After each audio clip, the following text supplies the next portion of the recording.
Hello everyone, good evening. Welcome to our channel Fine Arts with Mitu and our group नवमीत पाठशाला। हम लोग last class में चर्चा कर चुके हैं बाघ गुफाओं की। उसी को रिदम में रखते हुए हम लोगों ने उससे लास्ट बात की अजंता की, और आगे हम लोग चलते हैं उसी को साथ में लेते हुए नेक्स्ट हमारी बादामी गुफा। ठीक है, बादामी जो गुफाएं हैं उनकी स्थिति की हम बात करेंगे। यहाँ का जो मूर्ति शिल्प है, यहाँ का जो वास्तुकला है, हम उनकी बात करेंगे। यहाँ के जो भित्ति चित्रण है हम उनकी बात करेंगे। तो बादामी जो गुफा है उसकी स्थिति की हम बात करते हैं कि ये कहाँ है अभी वर्तमान में। तो इसकी जो स्थिति है वो है कर्नाटका के बीजापुर ज़िले के अंतर्गत ये आती हैं। और आहियोल, ठीक है, इसे एहोल भी कहा जाता है। ये भी गुफा मंदिर हैं। ये भी चालुक्य कालीन टाइम पीरियड के ये बने हुए हैं। हम लोग चालुक्य वंश की जब बात कर रहे हैं तो इसका मतलब है कि गुप्त काल भारतवर्ष में समाप्त हो चुका था। उसके बाद हमारा जो साम्राज्य है वो अलग अलग सम्राटों ने भारतवर्ष में अलग अलग स्थानों पे ये साम्राज्य हुए, जैसे चालुक्य, दक्षिण भारत, पूर्व भारत और उत्तर भारत, मध्य भारत, अलग अलग साम्राज्यों की स्थापना हुई है। तो एहोल है, बादामी गुफाएं हैं, पटकल है, महाकूट है। तो यहाँ की जो स्थिति है वो चालुक्य राजवंशों को देख के हम लोग बात करेंगे कि यहाँ का जो निर्माण कार्य है वो चालुक्य राजाओं के शासनकाल में हुआ है।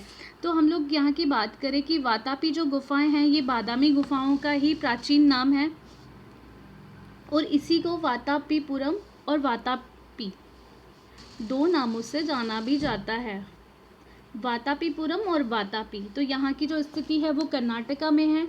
वातापीपुरम और वातापी बादामी गुफाओं के ही दूसरे नाम बोले जाते हैं, जो प्राचीन नाम यहाँ का जो माना जाता है इस स्थान का। और आधुनिक नाम जो हुआ है वो हमको पता है बादामी, जो आधुनिक नाम है वो बादामी है।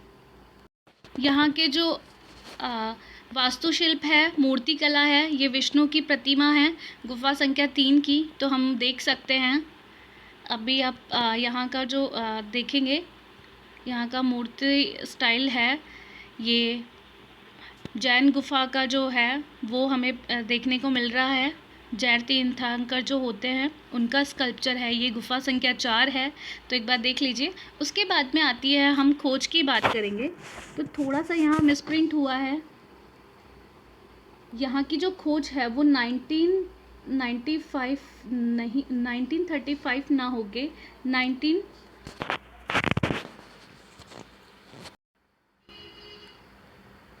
हम यहाँ की बात करें कि यहाँ की जो खोज हुई है, यहाँ की जो खोज है थोड़ा सा मिसप्रिंट हुआ है, उसकी हम बात करेंगे कि यहाँ की जो खोज है वो हमें हुई है 1924 में स्ट्रेला क्रैमरिश द्वारा। ठीक है, जो 1924 में जो बादामी गुफाओं की जो खोज की थी स्ट्रेला कैमरिस ने, वो 1924 में की थी। उससे भी प्रथम जो हम बात करें कि इससे प्रथम जो इनका मिलता है हमें विवरण, वो है वर्गीज महोदय ने यहाँ के जो चित्र थे उनके बारे में बताया। ठीक है, इनका ईयर हमें नहीं देखने को मिलता, लेकिन 1924 ऑथेंटिक स्ट्रेला कैम्ब्रिज का माना जाता है।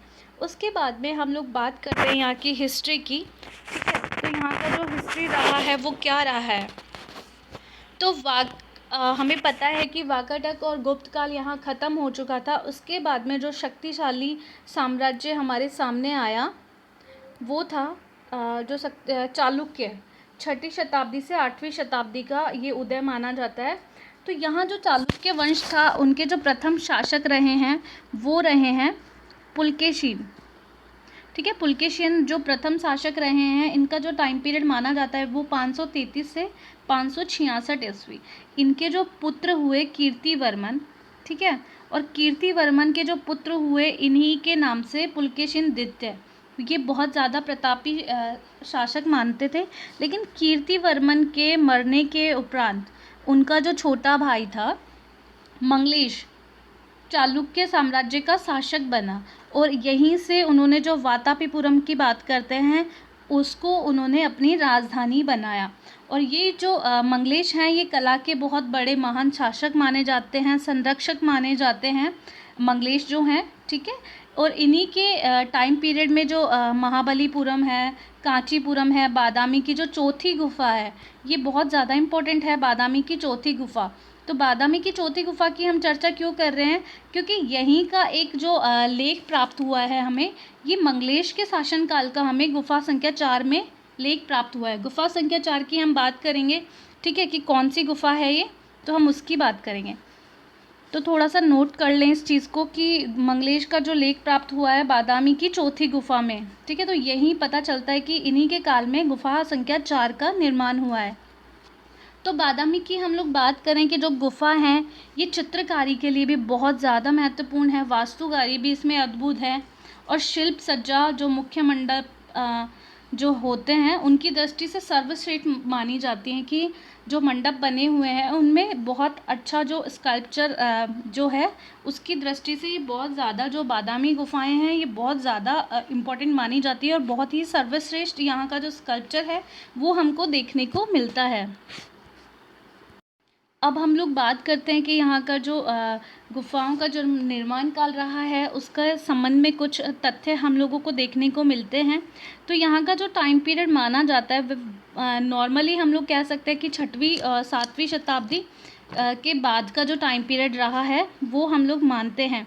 लेकिन इन गुफाओं से जो लेख प्राप्त होते हैं उनसे हम लोग उससे रिलेट करते हैं कि इन गुफाओं में जो मंगलेश के शासनकाल के 12वें वर्ष का जो लेख प्राप्त होता है, जिसका समय 579 ईस्वी है, इसके आधार पर इन गुफाओं का जो टाइम पीरियड रहा है वो यही माना जाता है। 579 इनका निश्चित किया जाता है। इन अभिलेखों से बादामी गुफाओं का निर्माण मतलब इसकी सूचना प्राप्त होती है, क्योंकि अभिलेख हमें प्राप्त हो चुका था। इन्हीं के अनुसार चौथी गुफा का जो मुख्य मंडप है, विष्णु की प्रतिमा जो हम ऊपर देख चुके हैं, वो स्थापित की गई थी। मंदिर में पूजा पाठ के लिए जो अनुदान दी गई जो ज़मीन थी, हम उसकी बात करेंगे। उसमें है लंजिसवाड़ा, ठीक है। उस ग्राम ने यहाँ जागीर में इस मंदिर को अनुदान में ये कुछ ज़मीन दी हैं।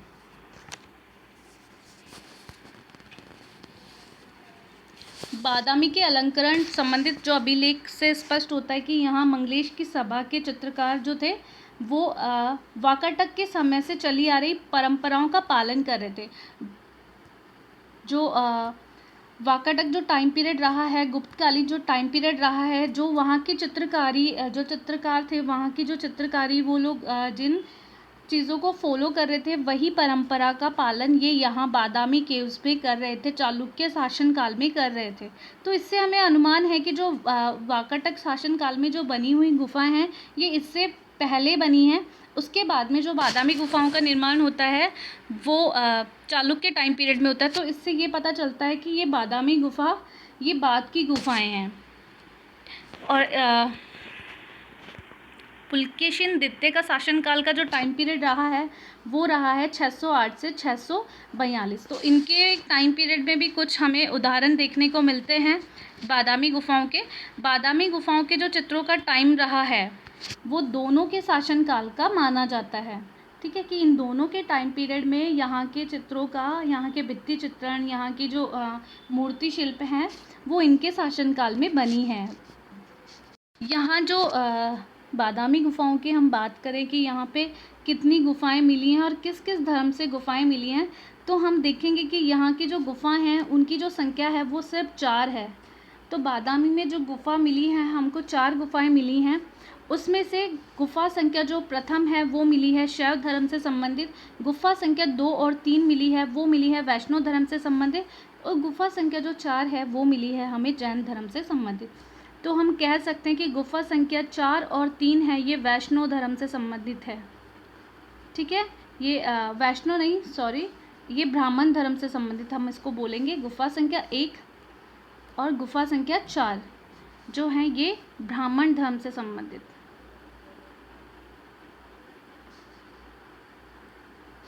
और इसके अलावा जो गुफा संख्या 4 है वो जैन धर्म से संबंधित गुफा मानी जाती है। और हम इंडिविजुअल बात करें तो गुफा संख्या 1 शैव धर्म से संबंधित, गुफा संख्या 2 और 3 वैष्णव धर्म से संबंधित मानी जाती है। और गुफा संख्या जो 3 है वो सर्वाधिक चित्रित गुफा है, थोड़ा सा ध्यान रखें। जैसे अजंता में सर्वाधिक चित्रित गुफा जो मानी जाती है वो गुफा संख्या 17 मानी जाती है। अलंकृत जो गुफा मानी जाती है वो गुफा 1 मानी जाती है।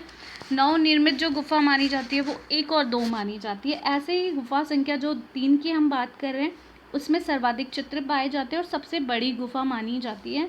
और गुफा संख्या जो 2 है वो छोटी गुफा मानी जाती है। और ये थोड़ा ध्यान रखिए, ये दोनों ही वैष्णव धर्म से संबंधित हैं।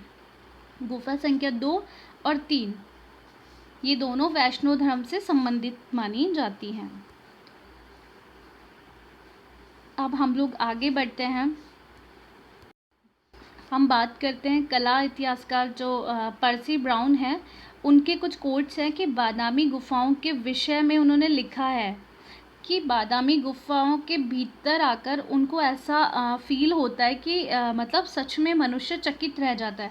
मतलब यहाँ का वैभव देख के, वैभव मतलब लाइफस्टाइल, यहाँ के जो चित्रों का जो रहा है कि यहाँ के जो कथाएं रही हैं, यहाँ का जो विषय रहा है वो इतना रिच रहा है कि बहुत वैभव, मतलब वैभव इसलिए कह सकते हैं कि यहाँ का जो लाइफस्टाइल है वो बहुत ज़्यादा अच्छा माना जाता है।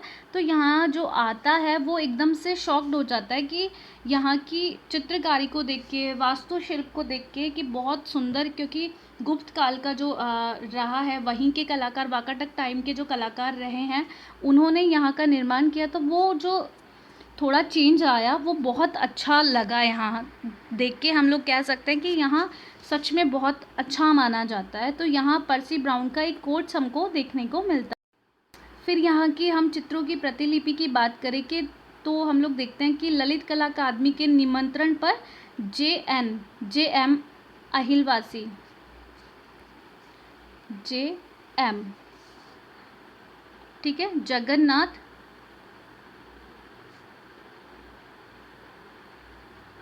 मुरलीधर, तो इनका जो पूरा नाम है जगन्नाथ मुरलीधर अहिलवासी, ठीक है, हम लोग थोड़ा देख लें। और उनके सहायकों ने इनकी प्रतिलिपियाँ तैयार की, JM अहिलवासी ने, ठीक है, तो थोड़ा सा करेक्शन कर ले। और इनका पूरा नाम है जगन्नाथ मुरलीधर, तो ये भी थोड़ा सा आप नोट डाउन कर लें। उन्होंने यहाँ के चित्रलिपियाँ तैयार की। और अब बात करते हैं ये जो चित्रलिपियाँ हैं वो कहाँ हैं, वो हैं राष्ट्रीय संग्रहालय नई दिल्ली।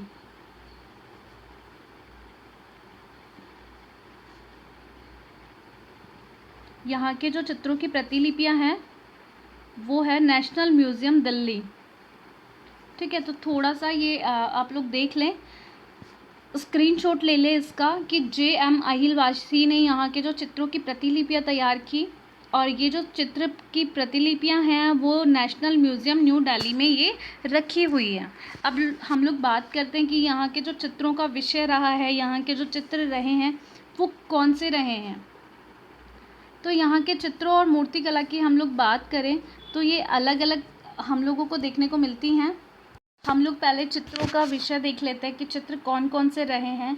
यहाँ रहा है शिव विवाह के कई प्रसंग बने हैं, उन्हें कल्याण सुंदरम भी कहा जाता है, कल्याण सुंदरम, कल्याण सुंदर भी कहा जाता है।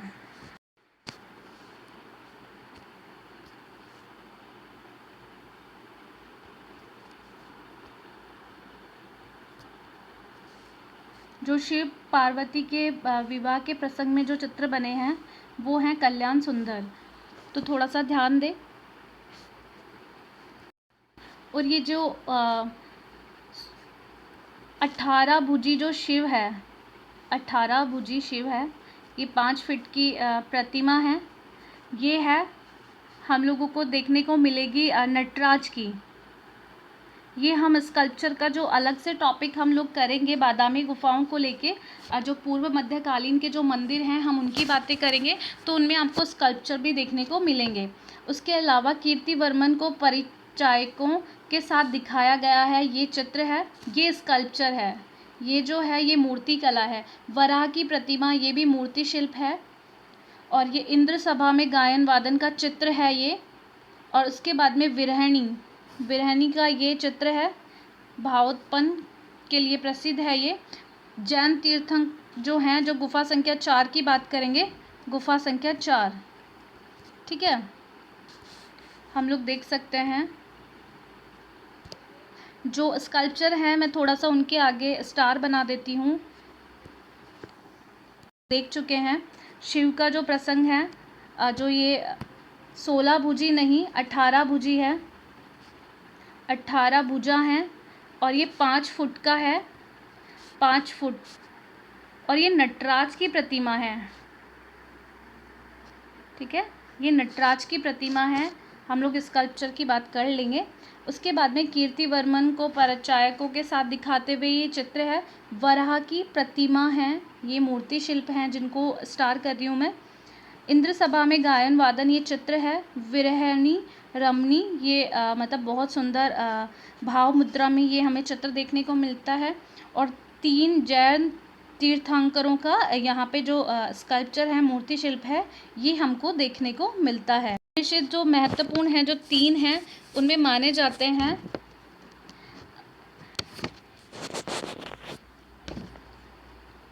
पार्श्वनाथ, आदिनाथ और बाहुबली, ठीक है। ये जो 3 जैन तीर्थंकर हैं, उनकी हम बात करते हैं यहाँ पे गुफा संख्या 4 में। और ये जो पार्श्वनाथ है, उनका हम स्कल्पचर भी शेयर करेंगे।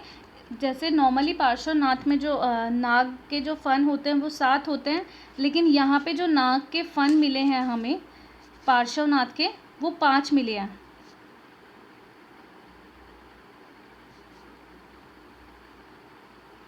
वो 5 फन मिले हैं, ठीक है, 5 फन का हमें सर्प देखने को मिलते हैं।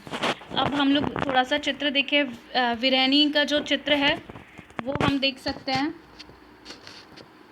ये विरहणी का चित्र है। इसकी जो भाव मुद्राएं हैं, हम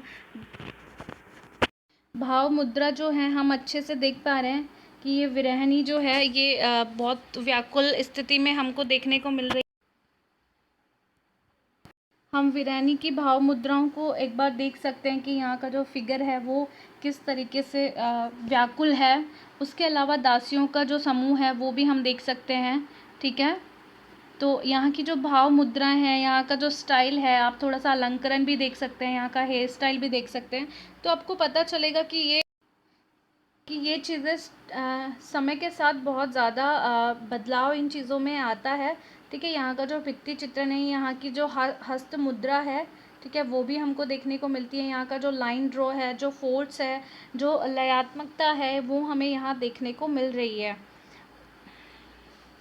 अब हम बात करते हैं, हम लोग यहाँ की जो ओवरऑल जो कंक्लूज़न निकलता है, हम उनकी बात करते हैं कि यहाँ के चित्रों का अगर मूल्यांकन किया जाए तो बादामी के चित्र कला की दृष्टि से बहुत अभिव्यक्तिपूर्ण है। मतलब यहाँ का जो हम लोगों को फीलिंग्स दिखाई जाती है, मतलब जो एक्सप्रेशन दिखाए जाते हैं, ठीक है, वो बहुत ज़्यादा अच्छा है। यहाँ का चित्रण विधान, जो यहाँ की टेक्निक है, यहाँ के जो चित्रों की टेक्निक्स हैं, वो बाघ और अजंताओं की शैली से काफ़ी मिलती जुलती है, क्योंकि यहाँ का जो टाइम पीरियड रहा है वो वाकाटक और जो गुप्त काल रहा है उसके बाद का माना जाता है।